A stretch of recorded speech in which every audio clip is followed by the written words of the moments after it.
একবার এক মধ্যবয়স্ক ব্যক্তি গৌতম বুদ্ধকে জিজ্ঞেস করলেন, হে বুদ্ধ, আমাদের জীবনে আসা এত দুঃখের কারণ কি এবং কিভাবে আমরা এই দুঃখ থেকে মুক্তি পেতে পারি? যদি আপনি আমাকে এই দুটো প্রশ্নের উত্তর সহজ ভাষায় বুঝিয়ে দেন তাহলে আমি খুব উপকৃত হব। গৌতম বুদ্ধ সেই ব্যক্তির কথা শুনে তাকে জিজ্ঞেস করলেন, তোমার কোনো সন্তান আছে? ব্যক্তি বললেন, হ্যাঁ আছে।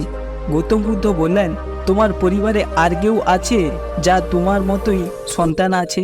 ব্যক্তি বললেন, হ্যাঁ, আমার ভাইয়ের আছে যার আমার মতো একটি সন্তান আছে। গৌতম বুদ্ধ বললেন, তোমার প্রতিবেশীদের মধ্যে এমন কেউ আছে যার তোমাদের মতোই সন্তান আছে? ব্যক্তি বললেন, হ্যাঁ, আমার পাশে আমার একজন প্রতিবেশী আছে যার আমার সন্তানের বয়সী এক সন্তান আছে। গৌতম বুদ্ধ বললেন, আচ্ছা, এই পৃথিবীতে তুমি চেনো না এমন কেউ আছে যা তোমাদের মতোই সন্তান আছে? ব্যক্তি বললেন, হ্যাঁ, এরকম বহু মানুষ আছে যাদের আমার মতোই, আমার ভাইয়ের মতোই কিংবা আমার প্রতিবেশীর মতোই সন্তান আছে। কিন্তু আপনি এগুলো আমাকে কেন জিজ্ঞেস করছেন? গৌতম বুদ্ধ বললেন, কেন জিজ্ঞেস করছি একটু পরেই তুমি তা বুঝতে পারবে। গৌতম বুদ্ধ সেই ব্যক্তিকে বললেন, আচ্ছা, যদি তোমার সন্তানের কোনো কারণে মৃত্যু হয়ে যায় তোমার কেমন লাগবে? তুমি তোমার সন্তানের মৃত্যুতে কতটা দুঃখ পাবে? ব্যক্তিটি এটা শুনে বললেন, হে বুদ্ধ, এরকম ঘটনা ঘটলে আমার জীবনে আর কিছুই থাকবে না বেঁচে থাকার মতো। আমি পৃথিবীতে আমার সন্তানকে সব থেকে বেশি ভালোবাসি। আমার পৃথিবী সেইখানেই থেমে যাবে। আমার মনে হবে আমার আর বেঁচে কোনো লাভ নেই। গৌতম বুদ্ধ বললেন, আচ্ছা, যদি তোমার ভাইয়ের সন্তানের মৃত্যু হয়ে যায় তাহলে তোমার কতটা দুঃখ হবে? ব্যক্তি বললেন, এক্ষেত্রেও আমার দুঃখ হবে, কিন্তু আমার নিজের সন্তানের ক্ষেত্রে যতটা হতো হয়তো ততটা হবে না। আমার জীবন হয়তো এক জায়গায় থেমে যাবে না। গৌতম বুদ্ধ বললেন, এবার বলো, যদি তোমার প্রতিবেশীর কোনো সন্তানের মৃত্যু হয় তোমার কতটা দুঃখ হবে? ব্যক্তি বললেন, এক্ষেত্রেও আমার দুঃখ হবে, তবে আমার বা আমার ভাইয়ের ক্ষেত্রে যতটা হতো ততটা হবে না। বুদ্ধ বললেন, আর যদি তুমি চেনো না এমন কারো সন্তানের মৃত্যু হয়? ব্যক্তি বললেন, হে বুদ্ধ, তাহলে আমার কোনো দুঃখই হবে না, কারণ সম্পূর্ণ পৃথিবীতে এরকম বহু মানুষ আছে বা বহু মানুষের মৃত্যু প্রতিক্ষণে হচ্ছে যাদের আমি চিনি না। যাকে আমি চিনি না তার সন্তানের মৃত্যুতে আমার দুঃখ হবে না। গৌতম বুদ্ধ এবার সেই ব্যক্তিকে বললেন, এবার তুমি বলো, আমাদের দুঃখ পাওয়াটা কিসের ওপর নির্ভর করে? ব্যক্তি কিছুক্ষণ ভেবে বললেন, আমাদের দুঃখ পাওয়াটা এটার ওপর নির্ভর করে যে আমরা কাকে কতটা বেশি ভালোবাসি এবং কাকে কতটা নিজের মনে করি। গৌতম বুদ্ধ বললেন, একদম ঠিক। এর সাথে তিনি সেই ব্যক্তিকে আরও বললেন যে, আচ্ছা, তুমি যদি তোমার সন্তানকে সমুদ্রের ধারে ঘুরতে নিয়ে যাও আর সে যদি সেখানে একটি বালি দিয়ে ঘর তৈরি করে এবং সমুদ্রের ঢেউ এসে ঘরটিকে ভেঙে দেয়, তাহলে তোমার সন্তান কি করবে বলে তোমার মনে হয়?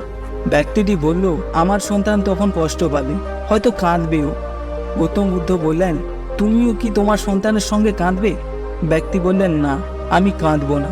বুদ্ধ বললেন, আচ্ছা, কেন তুমি কাঁদবে না আর তোমার সন্তান কাঁদবে? ব্যক্তিটি বললেন, আমার সন্তান কাঁদবে কারণ যখন বালি দিয়ে সেই ঘরটাকে বানাবে ওর মনে হবে সেটা স্থায়ীভাবে থেকে যাবে। ওর নিজের বানানো বাড়ির সঙ্গে এতটাই মানসিকভাবে জুড়ে যাবে যে সেটা হারাতে চাইবে না।